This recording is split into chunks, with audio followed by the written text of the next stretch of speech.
well, talking about all that, we have to do the transition to the World Cup. And Benedict also will be leaving us. Don't leave now. Just relax. Just relax. I've been hearing your commentary. Good work you've been doing so far. But let me just give you a word. France, Croatia, who's going to win? Predictions? You don't want to predict?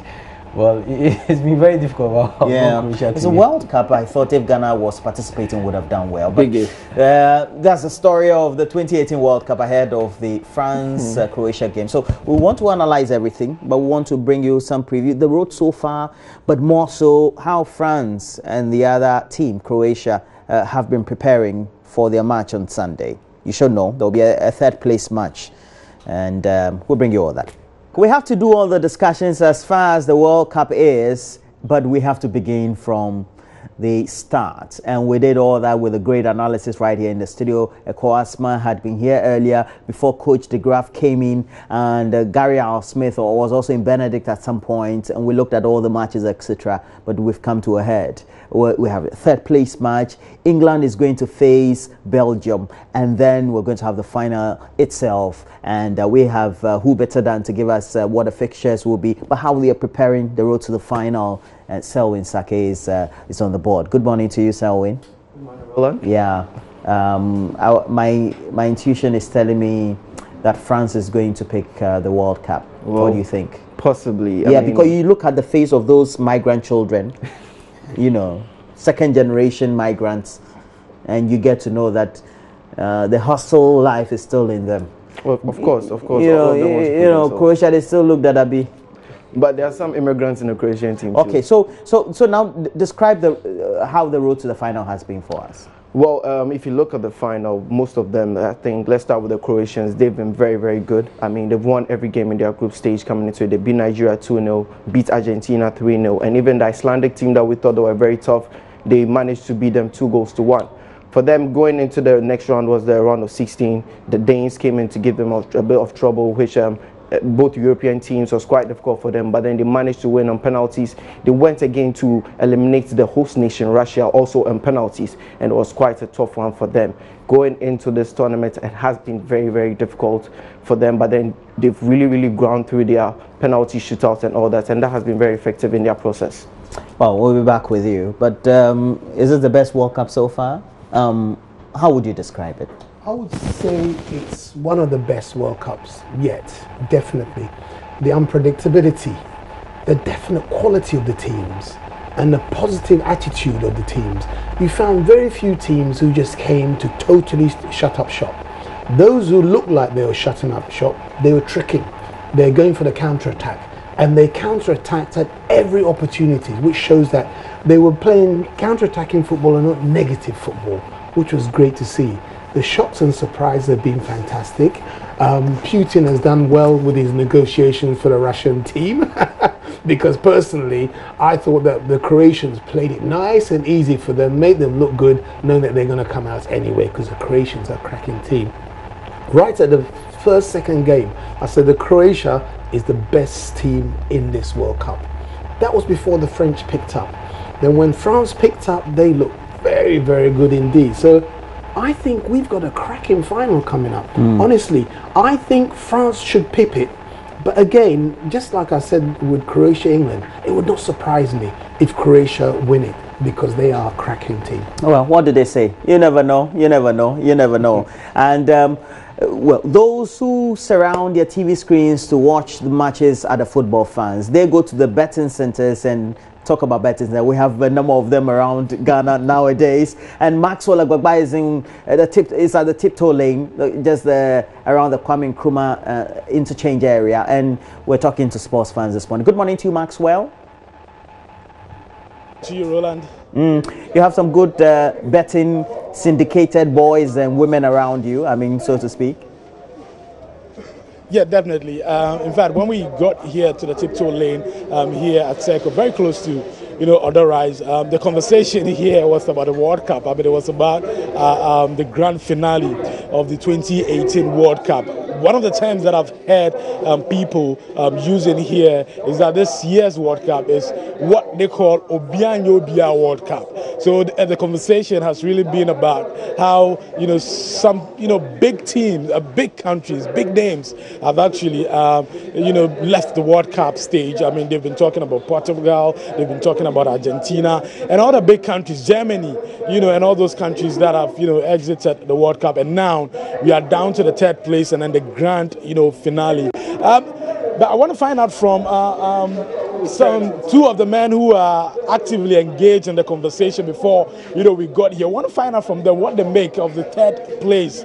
There are some who think that really third place, it doesn't really doesn't matter. The other time I was watching an interview, Harry Kane was actually speaking to the press, and he was saying that they would come into this third place playoff with that defeat in the semi-finals in mind.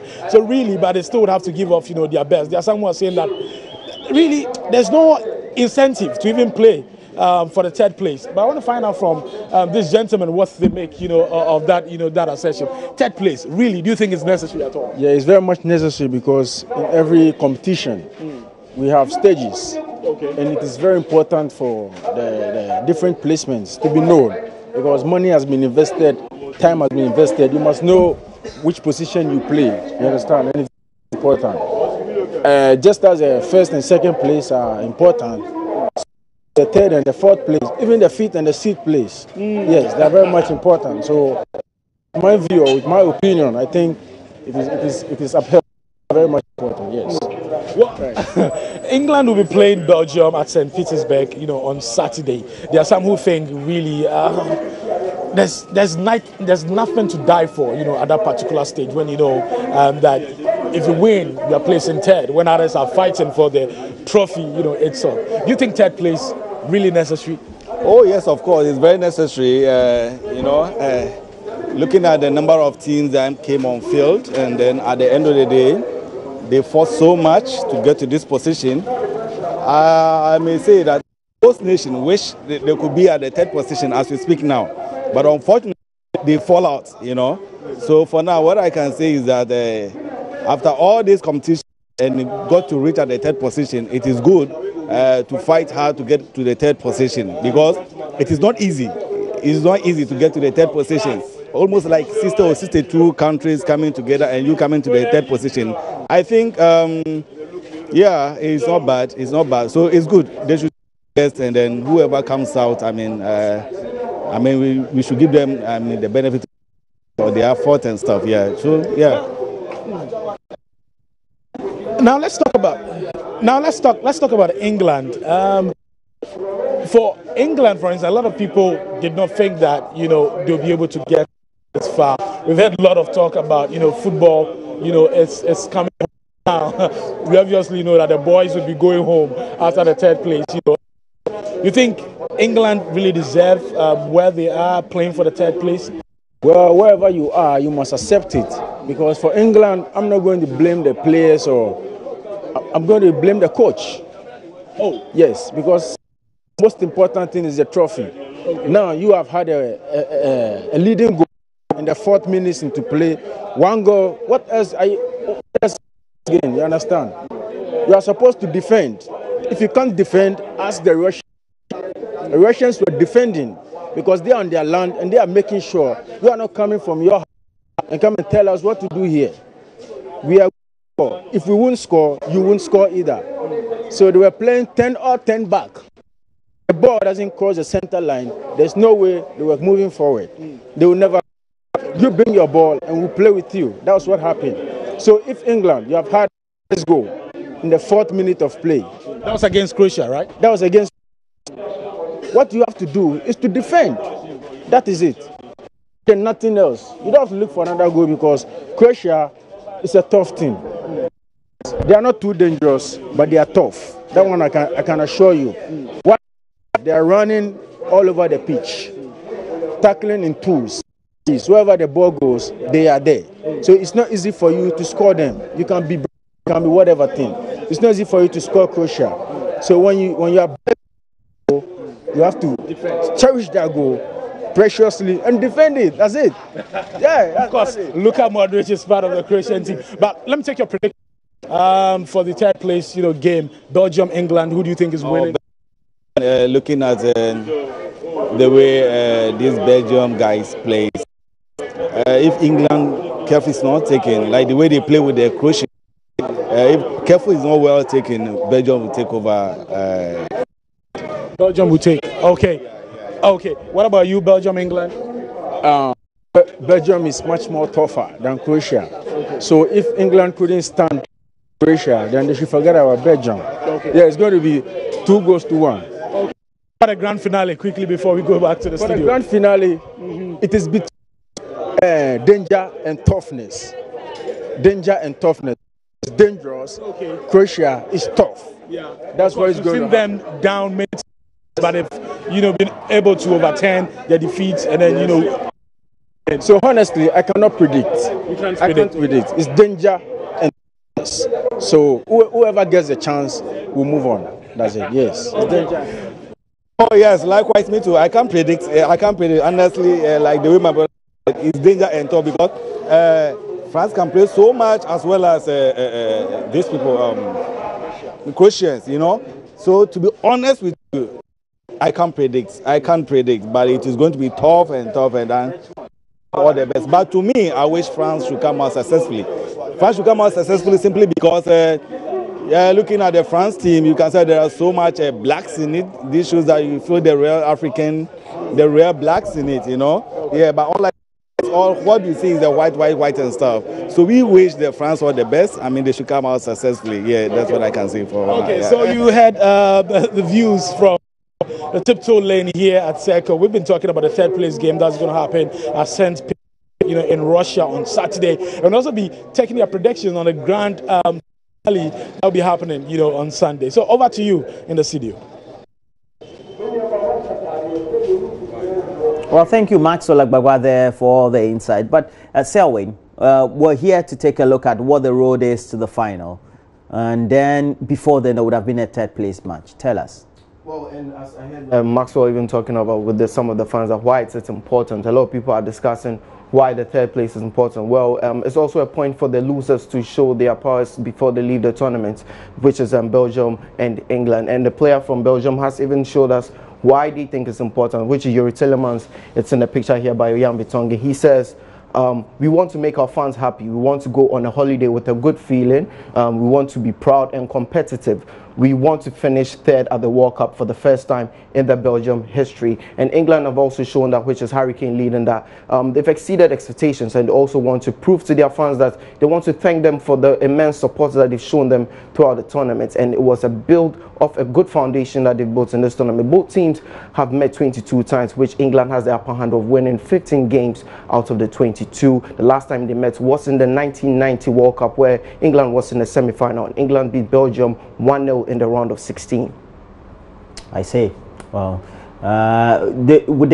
what have you been hearing? Would they line up same as strongly as they were? Let's say even in the last match. Well, in the last game, we didn't see both teams show us their first 11, which we were expecting, because if you look at both teams, which is England and Belgium, they have most of their players playing in the Premier League and in the same clubs and all that. Most of them are friends, so we're expecting to see these players put head to toe on the field in the group stage game. But this time it's the third place final, and then most of them would want to prove themselves. England have showed that they want to end the tournament on a high. Belgium wants to show the tournament on a high, so we expect them to put in their best 11 in this third place final. Well, great.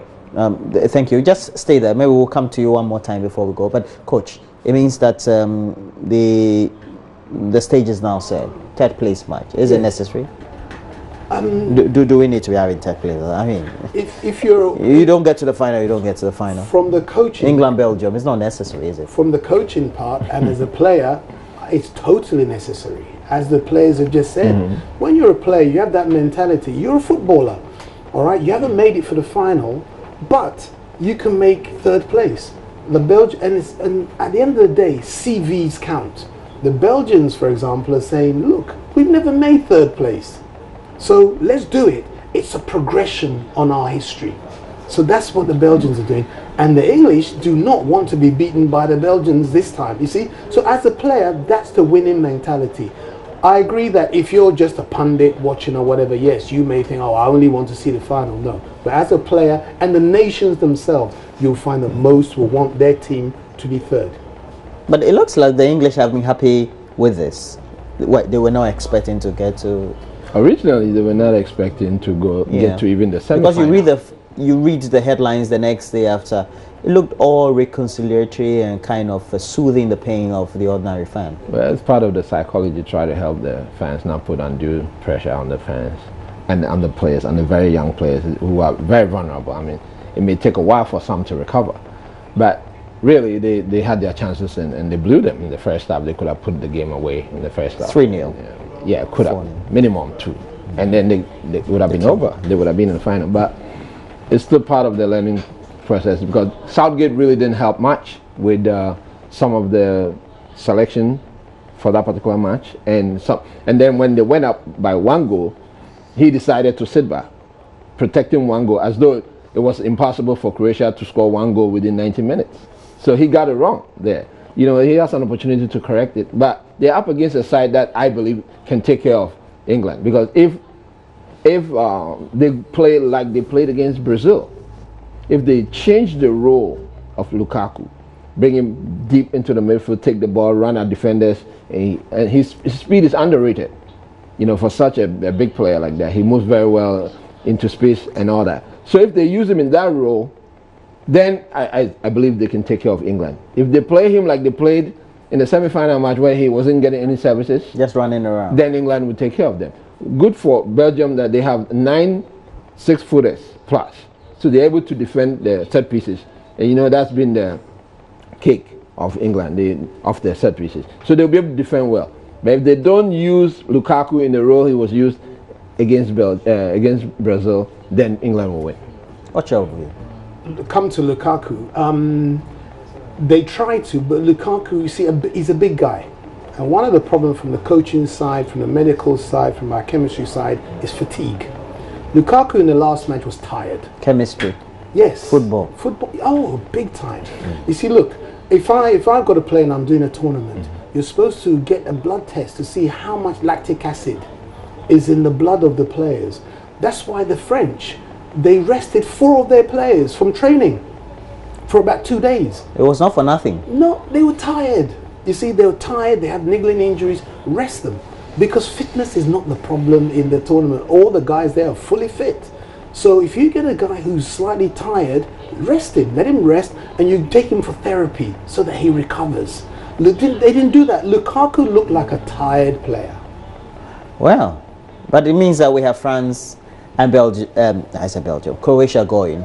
Let's look at their strengths for the final.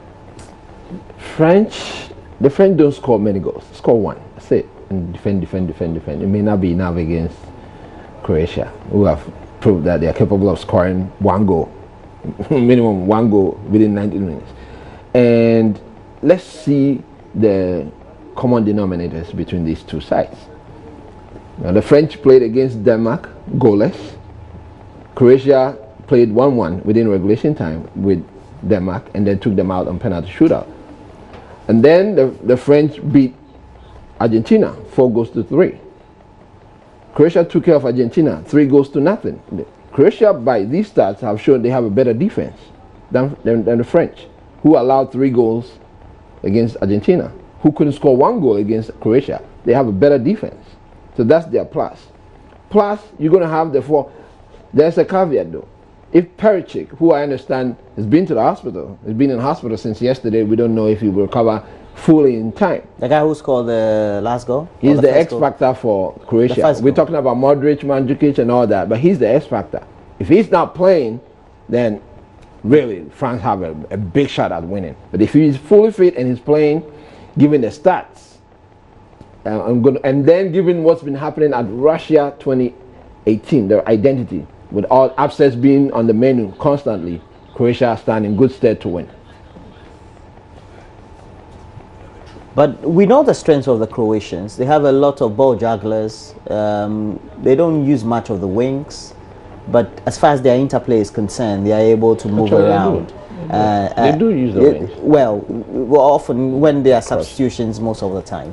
So at the end of the day, we have these rugged French players, but also know how to sit back and play the counter very well. How does it play with Croatia? What it is that the French have a, how would I call it, a variable game. You see, they're able to play in the counter-attack, and they're also able to constantly stay on the opposition. Modric, for me, is the difference between the two teams. And I think that they have a Kante who can. If they put Kante on Modric, because the problem is, England had a tall guy marking Modric. You don't. You don't get tall people. Like, the problem that most teams have is that they try to get a tall guy marking Messi, Lionel Messi. You don't. You got to get a small guy marking a small guy, because the sharpness of the movements, that's the only way they can compete with each other. Now, I feel that if they can get Kante to basically track Modric, that's going to be the main game for Croatia. But the antidote will be to play Modric and Kovacic as a tandem. Whatever chick you use, they're all chicks. Yeah, but that's the because against Belgium, really Kante was not as effective. For most parts of the game, they couldn't even get to the ball. Yeah. So with Kante, he's great with marking somebody out. But if you have a tandem, that's the only way to beat Kante.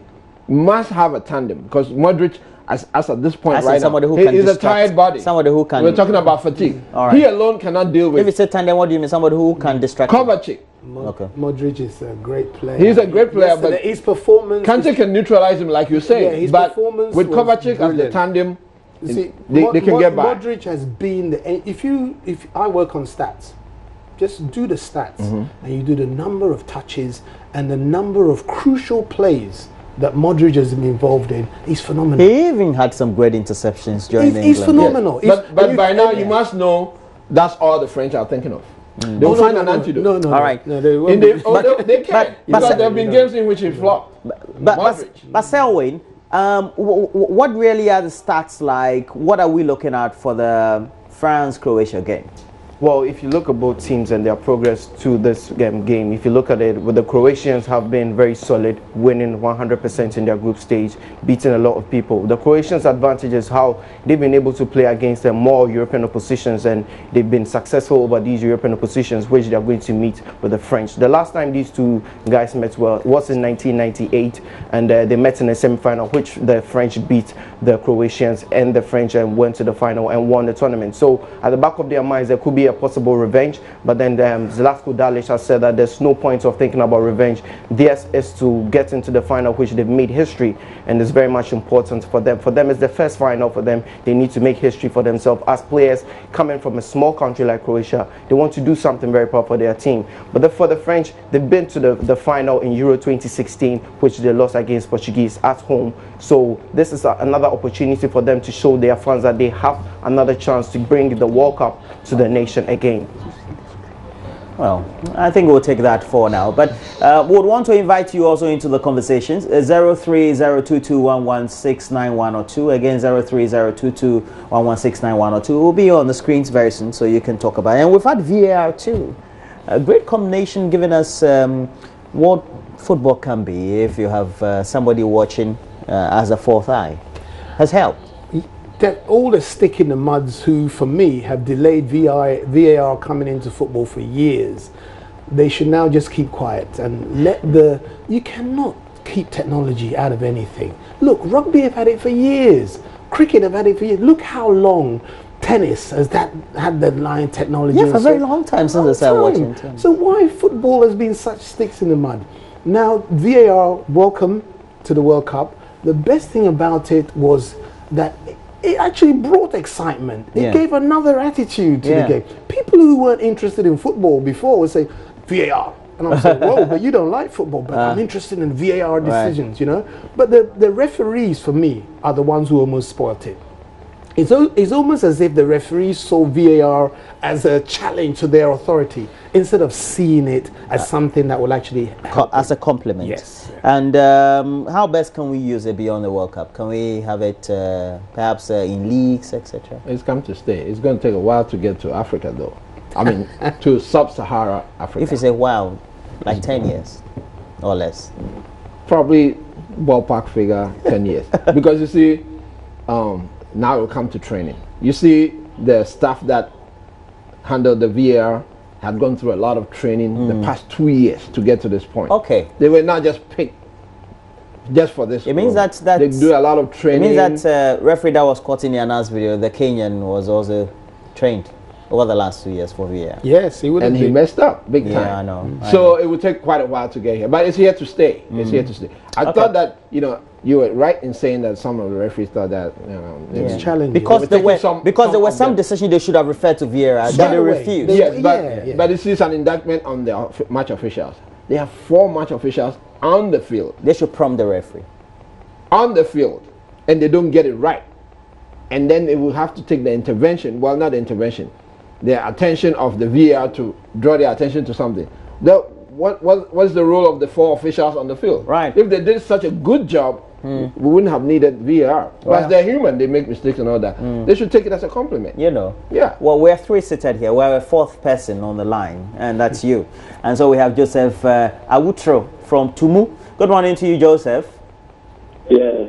You've been following the World Cup. Now we have a final hurdle. We have a third place match before then. But the finals, who are you picking? Yeah, I go for Croatia because Croatia are very, very solid. This time they came all out. When you have Luka Modric on the pitch, Perisic, Mandzukic, they are really going to do well.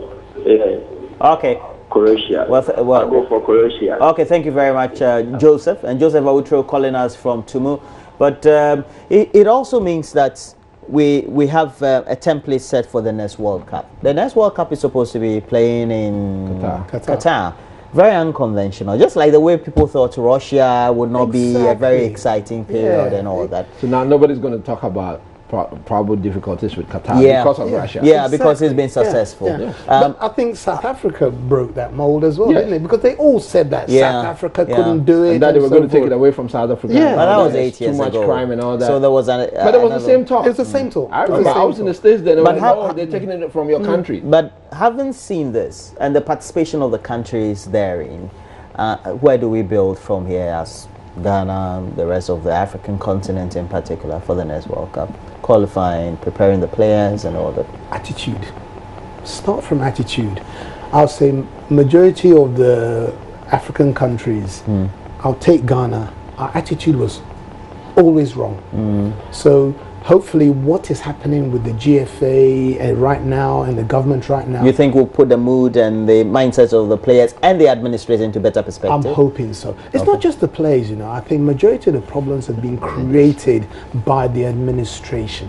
The players, like I say, most players, you tell him go out there and play, he wants to win. Unless you tell him not to win, that's a different thing altogether. Do ways and means. Exactly. All right, Yakubu Yamusa is calling us from a town in the northern region. Bupe. Good morning to you, Yakubu. Good morning. Which of the teams are you supporting for the 3rd place match? Please, can you lower the volume on your set? I think we need to do that first, then we'll move on. Yakubu, please lower the volume on your set. Please lower the volume on your TV set. Yes.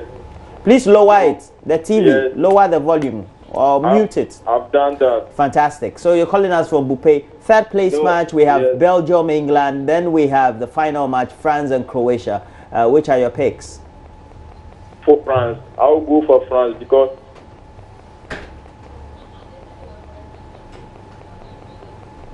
The gentleman, so... Yes, I'll go for France. You are still listening to me. You are still listening to me on radio they have or TV. Players. Like N'Golo Kante, I think he can take Mandzukic. Yes. So I'll go for France. France will win Croatia 2-0. All right. Thank you very much. And we'll have another call on the line very soon. But what has excited you about this World Cup? The new developments regarding the technology, the VAR. I was anxious to see how it would play out. And then the players, some of the players, the X factors, like Pickford. Who knew Pickford?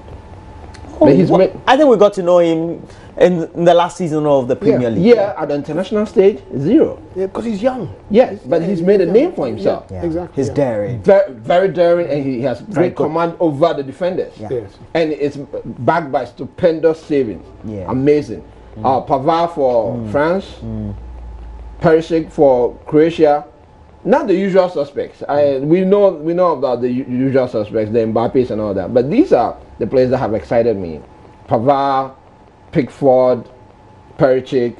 That's been what's been really refreshing for him, because there's a fight in Perisic. He embodies the fighting spirit of Croatia. We talk about the finesse and all that. They have the passing and the midfield enforcers and all that. But he represents the warrior spirit. He fights, and Pavard, when he's on the offensive, it's almost seamless the way he joins the attack quickly, and he's actually a scoring threat against the opponent every time he has the ball. The French guy, Pavard. Yes, amazing. And these are the areas where, as a coach, I will be looking at those that make the difference, besides the obvious ones, because the coaches are always looking for something that may be an oversight on the part of the opposition and take advantage of. Right. Then they've been refreshing. And not many top coaches have been commenting on the World Cup, but Jose Mourinho, a couple of them had been commenting, and the analysis of the games have been good. You see that the English have improved tremendously. Why is that? I was saying earlier on, the Premiership, English were complaining, oh, we've got to limit the number of foreign players coming into the Premiership. It's not giving our players chance. And at that time, this was about 1995, 96, I said, no.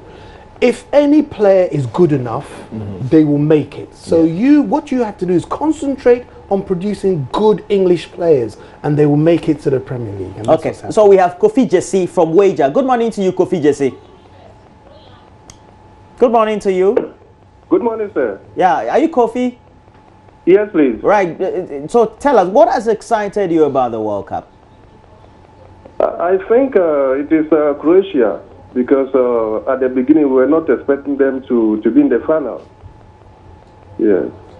Why, that element of surprise? Then it means that at least you're tipping them to be the winners against France, is that not it? Exactly, because yes, they were very fantastic. Well, thank you very much. You're a man of few words, I believe. Hudu Al-Hassan is calling us from Gushegu. Good morning to you, Hudu. Yeah, good morning, sir. And you've been watching the matches. Which of the matches have been your favorite so far? The matches are, I will take France against Argentina, yeah, for sure. And now they've transitioned to become one of the finalists of the last match, the finals. Yeah, but unfortunately for them, I'll go for Croatia. Why? Because looking at the statistics, we were saying that because Croatia had a midfield, their strongest part is their midfield. But so we were saying that because they had a stronger midfield, scoring goals will be very difficult for them. But going into the match, we've seen that progressively they have managed to score a lot of goals. And what surprises me the most was when they were playing against in the semi. It came to some point that they needed Kovacic in the game because Modric was very, very tired, and the coach didn't make that decision. I see. And unfortunately for them, they won. And so Modric will be very, very vital for them when they go in against France. And mind you, France, their midfield cannot match up with that of Croatia. And so if they go in with that, the decider of the game will be the midfield of the Croatians. Wow. And so I think that Croatia had a better chance of winning the game than France. France, they may pull a surprise because of Mbappe and Cohen and so on. If Mbappe stopped his dribblings and the childish plays that he exhibited earlier of the game. Who do you are interested in? Which club do you support? Which club do you usually follow or support? Okay, Real Madrid. No wonder. You seem to have great analysis. You do sport betting as well? Because You like all that? No, I'm a teacher. I don't. Okay. I only football is my. Okay. Right. Look, but it means that if you look at the France team, we've had a number of players of African origin or originating from other countries. It's usual, but it looks like England too is now being dominated by black players and all that. Well, they learned it after they hit their head against the wall. Yeah, from being racist. Because for a very long time, it was very racist. Even the captaincy issue was a big issue because at the time John Barnes played, he was in position to have been named the captain, but because of the color of his skin, you know, committed a crime in parading in the wrong color, you know. So over time, they have learned that, okay, well, the racism is not going to help us in sport. Look at what happened in the under-17 World Championship. And under-20s. And then the under-20s. Because they're the winners, right? Yeah. They're the holders. They won both of them. And what's the composition? Is it integrated? Yes. Mainly Does the it black win? board. Yes. So now they've learned from it and they want to do. Okay. They're replicating it at the So he highest uses level. the phrase integration. Yes. France did it in 1990. Is it 98 they won the World Cup, That's etc. right. But I'm told there's a big talking point in England now. It is, just as it was in France in 1997, 98, prior to the World Cup.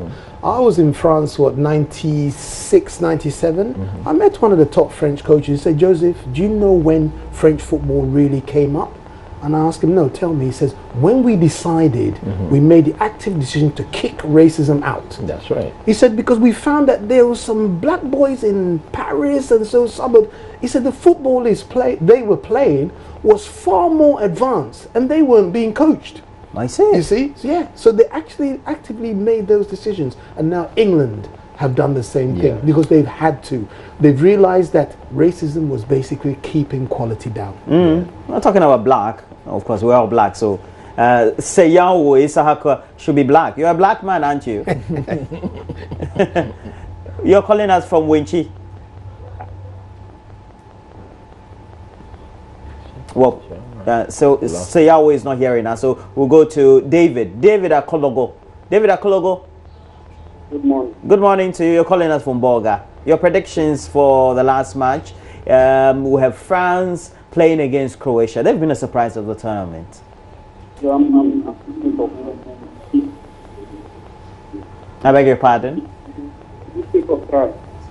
You're going for France. So you're our last caller. Thank you very much. But what can we learn from? Because they always said that, you know, Africans were good for nothing. You know, sometimes you don't. But it means that with the right administration, with the right mentality, discipline, equipment, facilities, etc., we can do it. Discipline. So an African team can win the World Cup one day. At the 2010 in South Africa, but for your friend Luis Suarez, the Black Stars could have. No, for Asamoah Gyan not scoring that penalty. Well, you see, if you take the decisions of the referee into account, we wouldn't even have an Asamoah Gyan kicking the penalty. The referee played by the rules. Can't blame the ref. Well, the rules were changed after. Yes. So it was the rule. Yeah, but sometimes some of the officials go against the rules. But then again, anyway, Africa has always had the potential. It's a black man. It's always the potential. You know, Pan-Africans as well.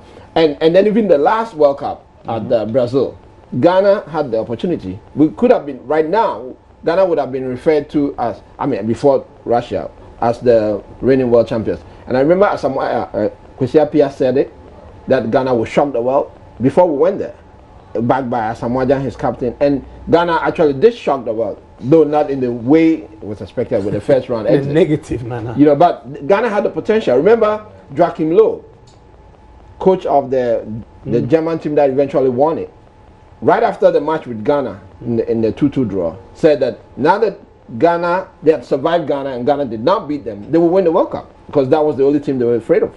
And turned out to be so. So we do have the potential, definitely. If we have discipline, that's it. We'll get it. You've been reading too much Kwame Nkrumah books. Seriously. But then this is where we are. And we're hoping that we can learn some lessons. Ghana, which lessons can we learn? I'll go with what has just been said. Attitudinal change is very important. And the corruption. The last World Cup, there was just a lot of corruption in there. All right, doesn't matter what anybody says. As far as I'm concerned, it was pre-decided that the Black Stars would not go into the next round, and that the two teams that would go into the next round would be Germany and USA.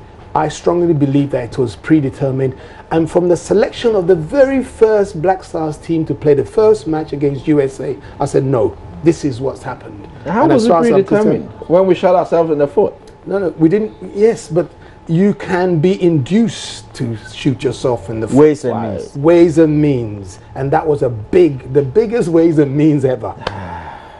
Well, thank you very much. I've enjoyed the conversation with you. And Eko Asma, please, you can get more of his writings and blogs on ekoasma.com and ekoasmasports.com. Okay. ekoasmasports.com. I mentioned it right? That's right. Thank you. Great, Eko. I wish you the best of the day. Thank you. It's been a great conversation. And Joseph, Coach Joseph de Graft. He's a British, by the way. British-born Ghanaian. And what can they? I was born here, but went very early age. So how do what's the phrase I should use? British Ghana man. Well, British Ghana man. Joseph de Graft. Coach de Graft joining us this morning. But Selwyn, any predictions you have?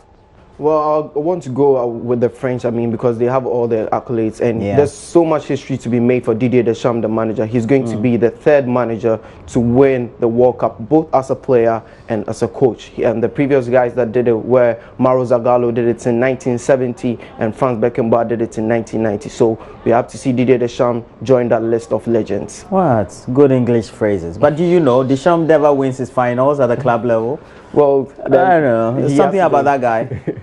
He has to do it this time as a manager, because there's always a first time for all of us. Exactly. Always, that not. But please get interactive throughout the rest of the show. We have just a few minutes remaining for us to close a chapter on the AM show this morning. Please get interactive. Facebook, JoyNews on TV, and let us know what you think as you watch us live on my Joy Online TV as well. But look, we have to call it a morning on the segment where we're discussing the World Cup and all that. But send us your predictions. Let us know what you think about the match, third place match, Belgium facing England, and also the final on Friday. We have France.